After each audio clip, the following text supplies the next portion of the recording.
सोचिए 1970 का दशक, मुंबई। उस वक्त बॉम्बे पुलिस के एक बहुत ही ईमानदार हेड कांस्टेबल के घर में अनजाने में इंडिया के सबसे बड़े दुश्मन की कहानी शुरू हो रही थी।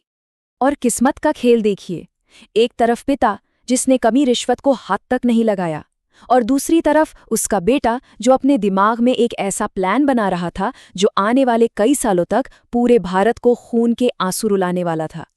तो चलिए दाऊद इब्राहिम के इस सफर को, एक मामूली चोर से इंडिया के मोस्ट वांटेड टेररिस्ट बनने तक की कहानी को 5 हिस्सों में समझते हैं।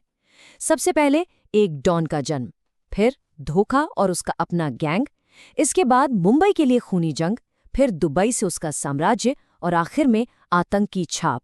तो शुरुआत करते हैं पहले हिस्से से। कहानी शुरू होती है एक कांस्टेबल के बेटे से, जिसका सपना पुलिस वाला बनना नहीं था बल्कि अंडरवर्ल्ड का बेताज बादशाह बनना था। देखिए, एक तरफ थे उसके फादर इब्राहिम कास्कर, एकदम ईमानदार, जिन्होंने अपनी वर्दी पर कभी एक दाग तक नहीं लगने दिया। और दूसरी तरफ था दाऊद, जिसकी आंखों में बसते थे महंगी घड़ियों और इंपोर्टेड गाड़ियों वाले गैंगस्टर्स। छोटी मोटी चोरियों से शुरुआत की, फिर हफ्ता वसूली, और बस 20 साल की उम्र में उसने उस वक्त के बड़े डॉन करीम लाला का स्मगलिंग गैंग ज्वाइन कर लिया। लेकिन दाऊद जैसा शातिर दिमाग किसी के नीचे काम करने के लिए थोड़ी ना बना था। जल्द एक ऐसी घटना हुई जिसने उसे खुद का एम्पायर खड़ा करने पर मजबूर कर दिया। हुआ ये कि करीम लाला के गैंग ने एक कस्टम ऑफिसर को किडनैप कर लिया। रैंसम मांगा गया 2 लाख रुपए, और ये पैसा लाने की जिम्मेदारी मिली दाऊद को। अब जैसे ही नोटों की गड्डियां दाऊद के हाथ में आई ना, उसके अंदर का लालच जाग दिया। उसने उस रकम का एक बड़ा हिस्सा अपनी जेब में डाला और बाकी गैंग को दे दिया। जाहिर है ये धोखा छिपा नहीं। जब सच सामने आया तो दाऊद को सबके सामने बुरी तरह पीटा गया और गैंग से निकाल फेंका गया। कहते हैं उसी रात उस जिल्लत ने दाऊद के अंदर एक आग लगा दी। उसने कसम खाई कि अब से वो कभी किसी के लिए काम नहीं करेगा, और बस वहीं से उसने अपने भाइयों के साथ मिलकर अपनी खुद की क्राइम सिंडिकेट डी कंपनी की नींव रखी। और यहीं से शुरू हुआ मुंबई पर कब्जे के लिए एक खूनी खेल, एक ऐसी जंग जो सिर्फ पैसे या पावर के लिए नहीं थी बल्कि बदले की आग में जल रही थी। सिलसिला शुरू हुआ 1981 में, जब राइवल पठान गैंग ने दाऊद के भाई साबिर को मार डाला। इसके बाद तो दाऊद पागल हो गया। 1983 में उसने बदला लेने के लिए भरे कोर्टरूम के अंदर अपने दुश्मन अमीरजादा का मर्डर करवा दिया। सोच सकते हैं। फिर 1992 में उसके बहनोई इस्माइल पारकर को गवली गैंग ने मार दिया। इसका बदला लेने के लिए डी कंपनी के शूटर्स जेजे हॉस्पिटल में घुस गए और एक दुश्मन के साथ साथ 2 पुलिस वालों को भी मार डाला। मतलब ये एक साइकिल बन गया था, खून का बदला खून। लोग कहते हैं जब दाऊद ने अपने भाई साबिर की खून से सनी हुई लाश देखी ना, उसके अंदर जो थोड़ी बहुत इंसानियत बची थी वो हमेशा के लिए खत्म हो गई। उसने कसम खाई कि वो पठान गैंग के एक एक आदमी को उनके घरों में घुस कर मारेगा। ये अब सिर्फ गैंग वॉर नहीं, पर्सनल वेंडेट्टा बन चुका था। और इस सब के बीच दाऊद ने कानून की कमजोरियों का भी पूरा फायदा उठाया। एक सरकारी वकील ने तो परेशान होकर कोर्ट में चिल्लाकर कहा था कि ये आदमी एक केस में बेल पर बाहर रहते हुए 5 नए सीरियस क्राइम कर चुका है। लेकिन महंगे वकील और हमारे सिस्टम का जो बेल नॉट जेल वाला सिस्टम है ना, उसकी वजह से वो हमेशा आजाद घूमता रहा। फिर आया साल 1985 का अंत, जब सुप्रीम कोर्ट से उसके खिलाफ अरेस्ट वारंट निकला। दाऊद हमेशा के लिए इंडिया से भागकर दुबई पहुंच गया। लोगों को लगा डी कंपनी खत्म हो गई, लेकिन ये अंत नहीं था।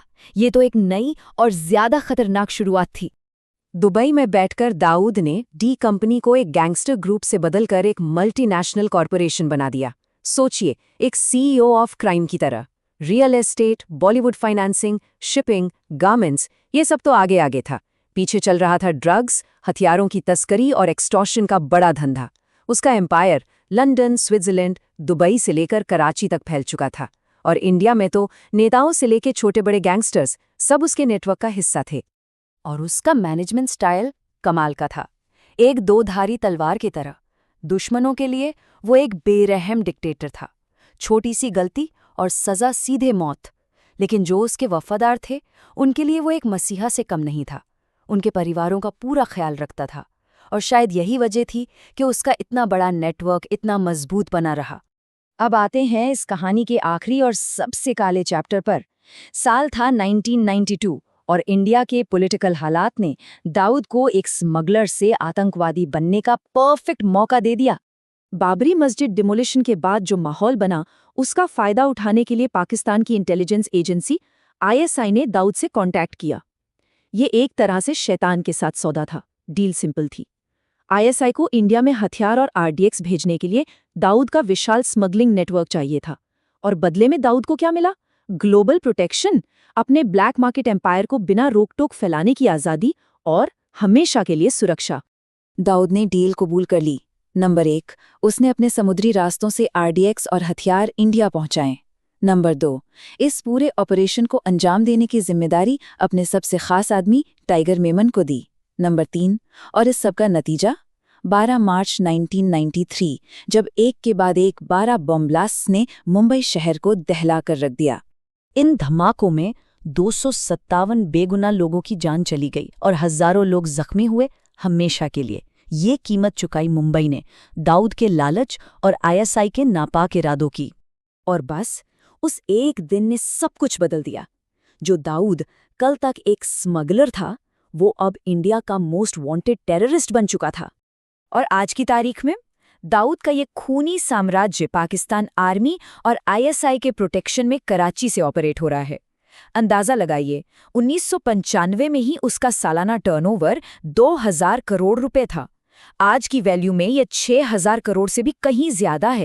तो आखिर में सवाल यही उठता है कि कैसे एक मामूली सा स्मगलर एक ग्लोबल टेररिस्ट बन जाता है। शायद ये कहानी सिर्फ दाऊद की नहीं है। ये कहानी है लालच की, बदले की और उस सिस्टम की कमजोरियों की जो ऐसे लोगों को पैदा होने और बढ़ने का मौका देती है।